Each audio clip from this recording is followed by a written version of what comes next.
కాపోతే సూర్యుడు కూడా ఉంటాడు కాబట్టి అందులో ఉన్నటువంటి లీగల్ ప్రాబ్లమ్స్ కానీ ఇండైరెక్ట్ బిజినెస్లో ఉన్నటువంటి ఇండైరెక్ట్ ఎనిమీస్ ఎవరైనా ఉంటే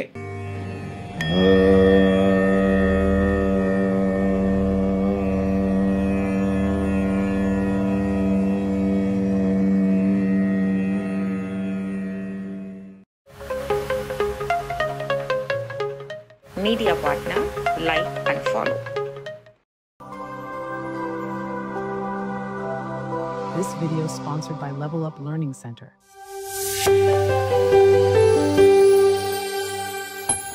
Costume sponsored by Navia Everyday Fashion. నమస్తే సంగీత గారు, ఎలా ఉన్నారు మీరు?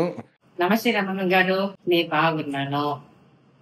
ఇప్పుడు వచ్చే నవంబర్ నెలకు చూస్తామా? దానికి ముందు సార్ మీరు చెప్పాగా పోయిన అక్టోబర్ నెలలో అన్ని ఈ వార్ సినారీ కొంచెం తగ్గుతుంది అని చెప్పారు. అదేలాగా పొలిటికల్ డ్రామాస్ అన్ని జరుగుతుంది అన్నారు. దాన్ని జరిగింది. మీరు చెప్పినట్టు వార్స్ అన్ని తగ్గిపోతుంది అన్నారు. ఇదేలాగా ఇస్రాయల్ పాలస్తీన్ వార్ కూడా ఇప్పుడు ఆగిపోయింది. మీరు చెప్పారు అక్టోబర్ 18th కర్కటక రాశిలో గురువు సంచరించిన తర్వాత చాలా మంచి జరుగుతుంది, మంచి మార్పులు వస్తుంది అన్నారు. అదని ఇప్పుడు మన నవంబర్ లో చూడవచ్చా? నవంబర్లో మార్పులు ఉంటాయండి. ఎట్లాగంటే మనకి 17th వరకు ఉన్న ఒక సినారియో ఒకలాగా ఉంటుంది. 17th తర్వాత ఒకలాంటి వార్ అన్నది ఉంటుంది. ఎట్లాగుంటుంది అంటే ఒకలాంటి ఎకనామిక్ వార్ఫేర్ అన్నట్టు ఒక సినారియో రావచ్చు. మార్కెట్ అప్స్ అండ్ డౌన్స్ చాలా ఎక్కువగా అవ్వడం, మార్కెట్ క్రాష్ అవ్వడం కూడా జరగచ్చు. Readjustment of the whole world economics అనే ఒక విషయం ఒకటి జరగవచ్చు ఈ నెలలో. రెడీగా ఉండండి. అందువల్ల ఏంటంటే మార్కెట్లో ట్రేడింగ్ చేసే వాళ్ళు, ఎక్కువగా టైం దాంట్లో ఇన్వెస్ట్ చేసే వాళ్ళు కొద్దిగా జాగ్రత్తగా ఉండాలి ఈ నెల, ఎస్పెషలీ నవంబర్ 17 తర్వాత. ఈ నెల గ్రహచారం చూస్తే ఎలా ఉందంటే మనకి చాలా గ్రహాలు మారుతూ ఉన్నాయి. సిచ్యువేషన్స్ చాలా డ్రాస్టిక్గా ఉంది అని చెప్పొచ్చు. ఎందుకంటే ఇప్పుడు స్టిల్గా ఉండే గ్రహాలు ఏం మార్పు లేదు అనేది మనకి చూస్తే సూర్యుడు తులారాశి నుంచి వృశ్చిక రాశికి వెళ్ళిపోతారు నవంబర్ 17 తర్వాత. అదేలాగా శుక్రుడేమో తన నీచ స్థానాన్ని వదిలేసి తులారాశికి వచ్చేస్తారు. ఆయన నెల ఆఖరి వరకు అక్కడికే ఉంటారు. కాకపోతే మంగళుడు తన ఇంట్లోనే వృశ్చిక రాశిలోనే ఉంటున్నారు మా నెల ఆఖరి వరకు. డిసెంబర్ 5th ఆ టైంలోనే ధనురాశికి వెళ్తున్నారు. అప్పుడు మనకి వృశ్చిక రాశిలో సూర్యుడు, మంగళుడు, బుధుడు వేరే అక్కడే ఉంటున్నారు. ఈ బుధుడు ఒక మూమెంట్ చాలా ప్రత్యేకంగా ఉంటుంది ఈ నెల. ఏంటంటే ఆయన అనురాధ నక్షత్రం వృశ్చిక రాశిలోనేమో వక్రం అవుతారు నవంబర్ 10వ తారీఖు. తర్వాత మంత్ ఎండ్కి వచ్చేసరికి విశాఖ 3వ పాదానికి వచ్చేస్తారు తులారాశిలో. ఈ ఒక మూమెంట్ చాలా ఇంపార్టెంట్ అయిన మూమెంట్. అదేలాగా శనీశ్వరుడు వక్ర నివర్తి అవుతున్నారు ఈ నెల నవంబర్ 28న. అదేలాగా రాహు ఏమో శతభిషక్ నక్షత్ర సారానికి వచ్చేస్తారు, రాహు సారానికే వచ్చేస్తారు ఈ నెల నవంబర్ 24న. అదేలాగా చూస్తే మనకి గురువు ఏమో కర్కటక రాశిలో వక్రం అవుతారు నవంబర్ 11న. కాకపోతే డిసెంబర్ 5th వరకు ఆయనేమో ఇక్కడే ఉంటున్నారు కర్కటక రాశిలో. డిసెంబర్ 5th మళ్ళీ మిథున రాశికి వెళ్ళిపోతున్నారు. ఆయన అతిచారంలో వచ్చారు కదా, అందువల్ల మళ్ళీ అటువైపు వెళ్ళే ఒక సినారియో ఉంది. సో ఈ నెల చూస్తే చాలా గ్రహాలు వక్రం అవ్వడం, చాలా గ్రహాలు 1-2 గ్రహాలు తన సారానికి రావడం, ఇటువంటి విషయాలు మేజర్గా జరుగుతుంది. అందువలన ఈ నెల ఏమో చాలా ప్రత్యేకమైన ఒక నెలగా ఉంటుంది. ఎస్పెషలీ నవంబర్ 17 తర్వాత ఎప్పుడు సూర్యుడు వృశ్చిక రాశికి వచ్చేస్తారో అప్పటి నుంచి చాలా డ్రమాటిక్ చేంజెస్ ఉంటాయి, పొలిటికల్ చేంజెస్ ఉంటాయి. ఎస్పెషలీ ఎకనామిక్ వార్ఫేర్ అనేది ఒకటి జరగచ్చు. పోటీపడి ఎకనామిక్స్ అప్స్ అండ్ డౌన్స్ అన్నది జరుగుతుంది. అందులోనూ మళ్ళీ రీమార్కెట్ బ్యాలెన్సింగ్ అన్నది ఒకటి జరగచ్చు. ఇటువంటి విషయాలు జరగచ్చు. ఎప్పుడు రాహు తన సారానికి వచ్చేస్తారో అప్పటి నుంచి, అది నవంబర్ 24 తర్వాత మనం చూస్తే కొద్దిగా ఏవియేషన్ సెక్టర్లో కొన్ని డేంజర్స్ ఏమో జరగచ్చు. ఇవన్నీ ఈ నెల మనం చూడొచ్చు. ఇప్పటి నుంచి మనం నవంబర్ 24 తర్వాత నుంచి మనం చూడొచ్చు. మకర రాశి వాళ్ళకి ఈ వచ్చే నవంబర్ నెల ఎలా ఉండబోతుందండి? మకర రాశి వాళ్ళకి వీళ్ళ రాశ్యాధిపతి అయిన శనీశ్వరుడేమో నవంబర్ 28న వక్ర నివృత్తి అవుతున్నారు. అదేలాగా వీళ్ళకి యోగాధిపతి అయిన శుక్రుడేమో 10వ స్థానంలో వీళ్ళకి మంచి స్థితిలో నవంబర్ 2 నుంచి ఉంటారు. కాకపోతే ఏంటంటే 8వ స్థానాధిపతి సూర్యుడితో పాటు ఉంటాడు. కాకపోతే ఆ టైం పీరియడ్లో మనం ఏమి ఎక్స్పెక్ట్ చేయొచ్చు అంటే బిజినెస్లో ఉన్నటువంటి ఇండైరెక్ట్ ఎనిమీస్ ఎవరైనా ఉంటే అవన్నీ సాల్వ్ చేసుకునే అవకాశం ఉంది. అది మనకి ఆ టైం పీరియడ్ ఏమో నవంబర్ 26 తర్వాత దాకా ఉంది.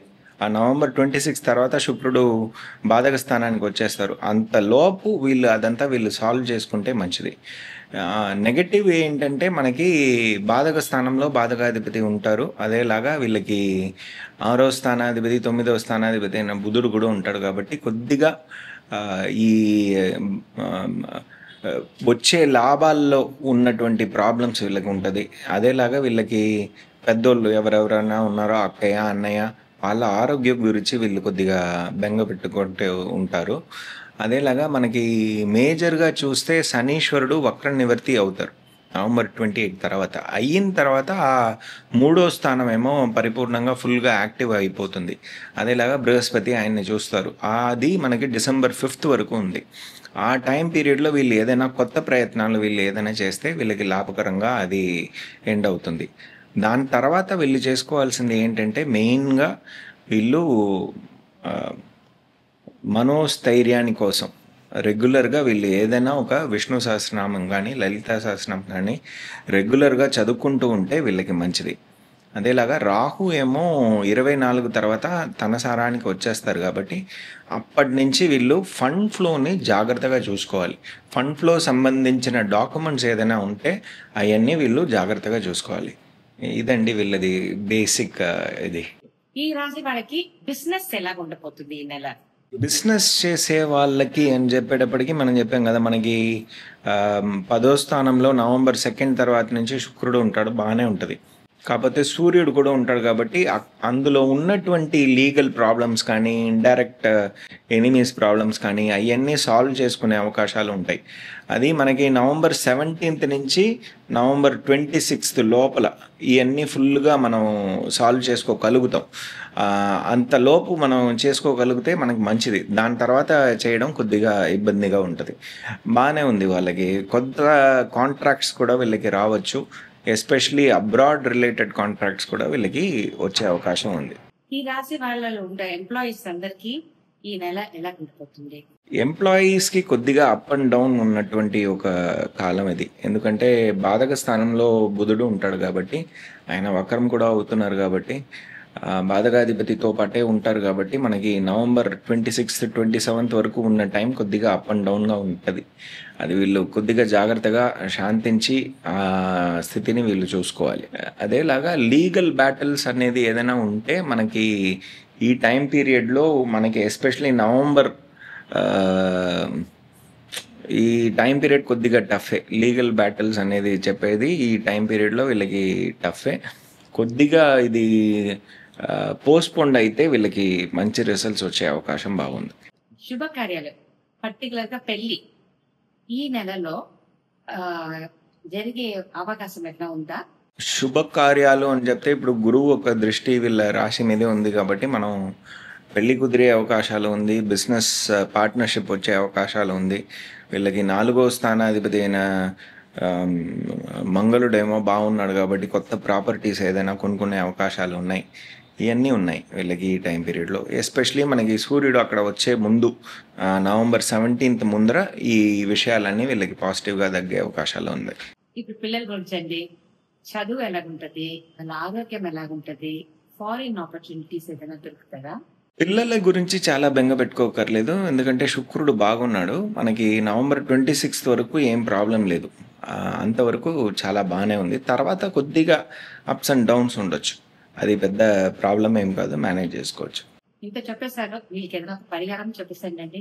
పరిహారం అండి, వీళ్ళు మెయిన్గా చేసుకోవాల్సింది రెగ్యులర్గా లలితా సహస్రనామం, విష్ణు సహస్రనామం ఇటువంటి స్థుతులు వీళ్ళు రెగ్యులర్గా పఠించాలి. పఠిస్తే వీళ్ళకి మంచిది. ఎందుకంటే 3వ స్థానంలో శనీశ్వరుడు రాశి అధిపతి వక్ర నివృత్తి అవుతున్నారు. సో, మనోస్థైర్యం అన్నది వీళ్ళకి కావాలి. అది డిసెంబర్ 5th వరకు మనకి గురువు ఒక దృష్టి శనీశ్వరుడు మీద ఉంటది. అంతవరకు ఓకే. తర్వాత ఉన్న పీరియడ్ ఏమో వీళ్ళకి కొద్దిగా ప్రాబ్లమాటిక్‌గా అవ్వచ్చు. అందువలన ఇది వీళ్ళు ప్రిపరేటరీగా వీళ్ళు చేసుకుంటే వీళ్ళకి మంచిది. చాలా బాగా చెప్పారండి. మకర రాశి బాగానే ఉంది.